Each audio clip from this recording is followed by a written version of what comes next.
My sister sold my daughter's bedroom furniture on Facebook Marketplace while we were on vacation.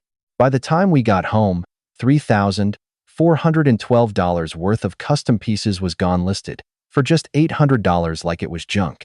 When I called her, she smirked and said, "Come on, family over money, right?" She didn't know I'd spent the whole trip building something that made her face go dead pale at dinner. My name is not important. What is important is this. I am 34 years old. I own my house outright. I got there by working construction in my early 20s, moving into project management in my late 20s, and not spending money I didn't have. When my marriage ended and Nora was 2 years old, I bought this house so she would always have a stable place to come home to. That was the one thing I promised myself I would not compromise on. My family has always known I make a decent living. That information has never worked in my favor. Over the years, being the financially stable one in the family has meant absorbing costs that were never mine to absorb. In 2019, my mother's second mortgage was past due. She was going to lose the house. I wired $18,000 to cover it. I didn't ask for a repayment plan. I didn't make it a loan. I just paid it. A few years before that, I co-signed a car loan for my sister Megan because she couldn't qualify on her own. She made payments for 4 months, then stopped. I absorbed $4,200 in damage to my credit and my bank account before the whole thing was resolved. When I brought it up, my mother said what she always says in situations like that. Family over money? I have heard that phrase my entire adult life. It has never once been applied in my direction. Megan is 28. She has a son from a relationship that ended badly, and she has spent the better part of 3 years cycling through jobs and apartments. 18 months ago, she lost her apartment. She called me crying. I had a unit above my garage, a studio space I'd finished and used occasionally for storage. I cleaned it out, put in a proper bed and a kitchenette, and told her she could stay there for $600 a month. The market rate for a comparable space in our area was just over $1,100. She signed a lease. She paid on time for exactly 2 months. By month 6, 2 of her checks had bounced. By the time we left for vacation, she was $2,400 behind in rent. There were emails. There were conversations. There was always a reason, and the reason always ended with my mother saying some version of the same 4 words. I never pushed hard enough to matter. That is on me. 6 weeks before the trip, I had Nora's bedroom furniture custom-made and installed. A bed frame, a matching dresser, a hand-painted desk. I paid extra to have Nora's name painted on the headboard in her favorite color. The total invoice came to $3,412. The day it arrived, Nora stood in the doorway of her room and cried happy tears. It was the first time in a long time I felt like I'd done something exactly right. Day 3 of the trip, we were somewhere in the middle of nowhere, a diner off the highway, good pie, Nora drawing in her notebook in the booth across from me. Dana was scrolling her phone. She didn't say anything. She just turned the screen toward me and held it there. It was a Facebook Marketplace listing, posted under my sister Megan's personal profile, not a fake account, not some secondary page. Her name, her photo, her account. She had listed the dresser for $150, the desk for $120, and the bed frame with the headboard as a set for $530. $800 total. The photos were taken inside Nora's bedroom. I recognized the light. I recognized the wall color. And in the last photo, the one Megan had used to show off the headboard, you could clearly see Nora's name painted across the front in teal. The listing described everything as gently used. The furniture was 3 weeks old. I told Dana to keep Nora talking. I stepped outside and called Megan. It rang through to voicemail. I texted her, kept it short, asked her to call me immediately. I watched the message go from delivered to read. Then nothing. I stood in that parking lot for a while. I went back inside and ate pie and listened to Nora talk about a book she was reading. I did not say a word about what I had just seen. 4 hours later, my phone buzzed. 6 words. That was all she sent. It's just furniture. I needed money. I read it twice. Then I put my phone face down on the nightstand and didn't pick it up again until morning. There was nothing to say yet, but I was already thinking about what I needed to do when we got home. I messaged Dana one more time before I slept. She had kept checking the listing through the afternoon. She sent me a screenshot of the dresser post with a single update in the comments section. Sold. Picked up this morning. I spent the rest of that trip in 2 places at once. Physically, I was on a road trip with my daughter. Mentally, I was building a case. The morning after Dana showed me the listing, I went through every post Megan had made on Marketplace and screenshotted each one. I archived them with timestamps. Then I created a secondary account, nothing elaborate, just a name she wouldn't recognize, and messaged the person who still had the bed frame set. A woman. She confirmed she had purchased the full set for $480. Megan had negotiated her down from the original $530 asking price. The woman said she still had everything and hadn't set it up yet. I thanked her and saved her contact information without explaining anything further. Then I pulled up the original invoice on my email. $3,412.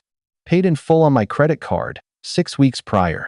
I forwarded it to myself and saved it to my phone. That same evening, I opened the lease agreement I had on file. I read through the section on tenant responsibility for damage to or theft from the property. It was clear. I called a friend from my contractor network, an attorney who handles landlord-tenant cases. I kept it hypothetical. He didn't treat it that way. He said what I already suspected. This was theft of personal property. A 3-day pay or quit notice was the minimum first step.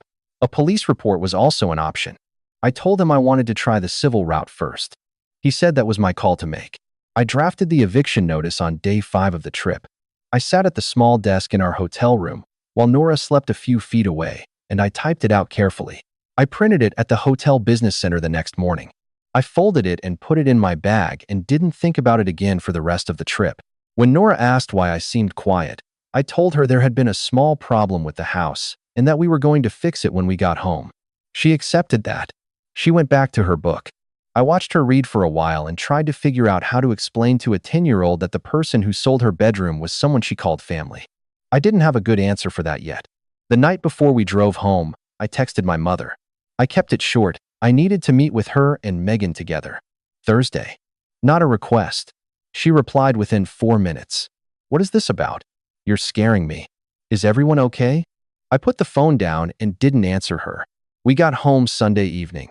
I saw the garage unit lights on as we pulled into the driveway. Megan was up there. I didn't go up. I carried the bags inside, got Nora set up in the living room, and told her we'd figure out her room tomorrow. Tonight was just about getting home and getting some rest. She was tired enough not to push back. I waited until she was settled on the pull-out couch, and then I walked down the hall and stood in the doorway of her bedroom. I already knew what I was going to find. Knowing didn't make it easier to look at. I took out my phone and photographed the room. Every wall, every corner, the carpet indentations, time-stamped. Then I closed the door and went to bed. Monday morning, I contacted the woman who had the bed frame set. This time, I didn't use the secondary account. I called her directly and told her the truth. The furniture had been removed from my home and listed without my knowledge or consent by someone who did not have the authority to sell it. I had the original purchase invoice. I had the listing screenshots with the seller's name. I asked if she would be willing to return the set in exchange for a full refund of the $480 she had paid. She was quiet for a moment. Then she said she had no idea and that she was sorry. We arranged pickup for Wednesday. It was a small thing. I knew that. Recovering a piece of painted wood didn't undo what Megan had done, but it meant Nora's headboard was coming back, and that mattered to me more than I expected. Monday afternoon, someone knocked on the interior door between the main house and the garage stairwell. I opened it. Megan looked like she hadn't slept. She started talking before I could say anything. She said she was going to pay me back. She had a plan. She just needed a little more time. Her hours at work had been cut, and she didn't think I would even notice before she had a chance to replace everything. Those were her exact words. She didn't think I would notice. Then she shifted. Her voice changed softer, more practiced. She brought up her son. She talked about how hard it was doing everything alone, being a single mother with no real support system, how she had no one to fall back on. She said I had always had more than I needed, and that it was just stuff anyway. And then she looked at me and said, "Come on, family over money, right?" I let her finish. I didn't match her tone. I didn't raise mine. I said, "We'll talk Thursday." Then I closed the door. That evening, I walked up to the garage unit and slid the 3-day pay or quit notice under the door. I heard the television inside go quiet. I went back downstairs and made dinner, and Nora and I ate together, and she told me about the book she'd finished on the trip, and I listened to every word. She didn't ask about her room that night. but I knew she would. Tuesday morning, I cleared my home office desk completely. Then I laid everything out in a single row and photographed it as a set. The Facebook Marketplace screenshots printed, time-stamped, Megan's name visible on every page. The original furniture invoice, $3,412, dated 6 weeks prior, my credit card, paid in full. The lease agreement, open to the clause on tenant responsibility for damage to and theft from the property. The rental payment ledger I had maintained since month 1, 18 months of entries. 2 return check notices from the bank circled in PIN, $2,400 in outstanding arrears at the bottom, and 1 additional document I had prepared that morning. A single page, plain English, no legal formatting. A timeline of every direct financial favor I had extended to Megan over the past 5 years. The absorbed car loan, $4,200. The mortgage payment for my mother's house, $18,000. 18 months of below-market rent. The gap between what she paid and what the unit was worth sitting at just under $9,000 over the full period. And now the furniture. The number at the bottom of that page was $9,012. Before the furniture, I was not going to wave that document in anyone's face on Thursday. I was going to set it on the table, face up, and let it sit there. If my mother wanted to tell me about family over money, the page would answer her. I wouldn't have to. I put everything into a manila folder. I set the folder on my desk and left it there. Wednesday afternoon, I drove to the woman's house and picked up the bed frame and headboard. She helped me load it into my truck without much conversation. She said again that she was sorry. I told her I appreciated her doing the right thing. Dana stayed home with Nora. I had timed the pickup for school hours. When I got back and carried the headboard through the front door, I leaned it against the living room wall. The name was still there, teal letters, clean, not a scratch on it. I stood there for a moment longer than I needed to. Nora came home at 3:15. She dropped her backpack at the door the way she always does and walked into the living room and stopped. She looked at the headboard. She looked at me. She didn't say anything for a few seconds. Then she said, "Did Aunt Megan sell my room?" I didn't answer right away. She is 10 years old. She had already put it together herself, the quiet on the trip, the pull-out couch, the headboard in the living room instead of her bedroom. Kids notice more than we give them credit for. Before I could find the right words, she said, "It's okay, Dad. It's just stuff." I have heard that phrase from my mother. I have heard it from Megan. Hearing it from my daughter was different. She wasn't being dismissive. She was trying to make it easier for me. She had learned, somewhere along the way, that the things she cared about were easier to protect if she pretended not to care about them. That was the moment I stopped calculating. I crouched down so I was at her level and I looked at her and I said, "It is not just stuff. Your room matters. You matter, and I'm going to fix it." She looked at me for a long moment. Then she nodded. I don't know if she fully believed me, but I meant it more than I had meant anything in a long time. I went back to my office and picked up the folder. Thursday was tomorrow. Wednesday evening, after Nora was in bed, Dana and I sat at the kitchen table and I walked through Thursday out loud. I was not going in to argue. I was not going in to yell. I had done the math, I had the documents, and I had a very short list of things I needed to say. 3 things. What Megan did, what it was going to cost her, and what the new terms were for her and for everyone else in that room. Dana asked me what I was most worried about. I thought about it for a moment. Not Megan. Megan I could handle. What I was most worried about was my mother. My mother does not argue. She cries. And she does it at exactly the right moment, not because she is manipulative in a calculated way, but because she has spent her entire life believing that if everyone in the room feels bad enough, the conflict will dissolve on its own. It has worked on me for 30 years. I needed it to not work on me tomorrow. The second risk was Megan's footing. She would position herself as a struggling single mother with no support system, doing her best under impossible circumstances. That framing has unlocked concessions from every adult in my family at one point or another. What none of them have ever acknowledged, what Megan has never once acknowledged, is that I am also raising a child alone. I have been a single parent since Nora was 2 years old. I have never used that fact as leverage to take something from someone. I decided that if Megan went to that place tomorrow, I would not say any of that out loud. I would let the folder say it. If my mother said family over money, I was going to place the 1-page financial summary on the table without comment. $9,012. Before the furniture, that number was going to have to speak for itself, because I was done speaking for it. I called my attorney contact one more time before I went to sleep. I asked him to confirm the timeline.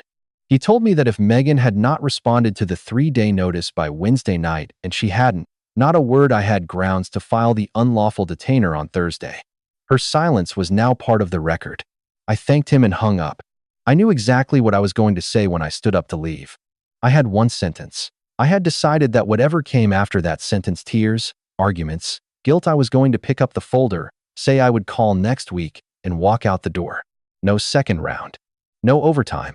I had given this family 30 years of overtime, and it had never once moved the needle. I went to bed at 10:30. At 11:14, my phone lit up with a text from my mother.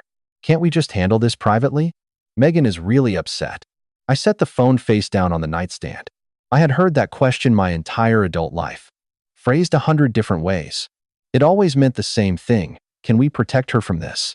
It never meant, can we protect you? Tomorrow, the answer was going to be no. My mother's kitchen is small. There is a vinyl tablecloth she has had since I was in middle school, a ceramic rooster on the counter next to the coffee maker, and fluorescent overhead lighting that makes everyone look a little tired. I have sat at that table my entire life. I know every crack in it. Megan was already there when I arrived. She was seated with a cup of coffee in front of her, and she had the look of someone who had already been talking for a while before I walked in. My mother was standing near the stove. Neither of them said anything when I came through the door. I sat down across from Megan and put the folder on the table. I did not open it. My mother spoke first. She wanted this to stay calm. She did not want anyone saying things they could not take back. Megan was going through a hard time. We were family, she said on. The word family twice in 4 sentences. I let her finish. Then I opened the folder and took out the Facebook Marketplace screenshots. I placed them on the table face up, turned so Megan could read them clearly. Her name at the top of every page. The prices, the photos taken inside my daughter's bedroom. The last screenshot showed the comment on the dresser listing. Sold. Picked up this morning. Megan said, "I was going to replace everything." I said, "When?" She didn't have a date. She started to explain her hours, her bills, the timing, and I reached back into the folder and placed the original invoice on the table next to the screenshots. 3,412 美元. Nora's name on the order confirmation. The delivery date 6 weeks prior. I said, "This is what you sold for $800. While my 10-year-old daughter was on vacation. My mother said it was wrong, but asked if we could find a solution together. She said she was sure Megan hadn't meant for it to go this far. I placed the lease agreement on the table. I had it open to the clause on tenant responsibility for damage to and theft from the property. Next to it, I placed the payment ledger 18 months of entries. 2 return check notices circled in PIN, $2,400 in arrears at the bottom. I didn't read it aloud. I just put it down. Megan looked at the ledger and then looked away. She said her job situation had been difficult. I said her job situation had been difficult for 18 months, and I had still given her a key to my property and charged her half the market rate. She said I was making her sound like a bad person. I said I was reading from a piece of paper. Then she shifted. I had been waiting for it. She sat back and her voice changed, and she said I had always had more than I needed, that I had no idea what it was like to do everything alone with no support, that she was a single mother with no safety net, and I had never once tried to understand what that felt like. She said, I acted like I was better than the rest of the family. She said, "You've always thought you were better than us." I looked at her for a moment. Then I said, "You sold your niece's bedroom. That is what we are talking about." My mother started to cry. She said the word family 3 more times. This was the moment I reached into the folder and placed the last document on the table. The 1-page summary. 5 years of direct financial support, broken down line by line. The car loan, the mortgage, the below-market rent, the number at the bottom, $9,012. Before the furniture, my mother looked at it. She stopped crying. She didn't say anything for a long moment. Megan looked at it and said, "It's just stuff. You can afford it. It's not like it broke you." I felt something go very still inside me. I said, "You said that." And Nora said it too. She's 10 years old, and she already knows how to talk herself out of having things she deserves. Because she learned it from watching this family. Nobody spoke. I closed the folder. I looked at Megan and I said, "The 3-day notice has run. I'm filing the unlawful detainer Friday morning. If you're out by Sunday, I won't pursue the small claims filing for the furniture. If you're not, I'll pursue both. Then I looked at my mother. I said, I am not the bank. I am not the ATM. I love you. My door is still open. But I am done being the person who absorbs everyone's consequences so that nothing ever has to change. She said my name. I picked up the folder, said I would call her next week, and walked out. I did not look back. Megan was out by Saturday. Not Sunday. Saturday. She left the unit reasonably clean. There was a laundry basket in the corner she had apparently forgotten. I left it by the exterior door for a week in case she came back for it. She didn't. Eventually, I donated it without looking through it. The following week, I filed in small claims court. The case was straightforward: the marketplace screenshots, the invoice, the lease agreement, the police verified delivery confirmation from the furniture company. 4 weeks later, I had a judgment for $3,412 minus the $480 already recovered from the headboard, plus filing fees. I did not tell Nora about the filing until after it was done. She asked what small claims court was. I explained it in about 2 sentences. She nodded and went back to what she was doing. The new furniture arrived 3 weeks after that. Same company, same design, same colors. Nora had never stopped loving the original, so I saw no reason to change it. I had the installers set everything up while she was at school. When she got home that afternoon, she dropped her backpack at the door, walked down the hall, and stopped in the doorway of her bedroom. She stood there for a long moment. Then she turned around and hugged me without saying anything. I let her. We stood in the hallway for a while. My mother called twice in the first week after Thursday. I let both calls go to voicemail. On day 10, I called her back. I kept it to 20 minutes. I told her I loved her and that my door was open, but that the terms had changed. She cried. I did not fill the silence this time. We said goodbye and I hung up and made coffee, and that was that. About a month later, Nora came home from school with a folded piece of paper. Her teacher had asked the class to write about something important that they owned. Nora had written about her headboard. She wrote that her dad had gotten it back for her even when other people said it was just stuff. I read it twice.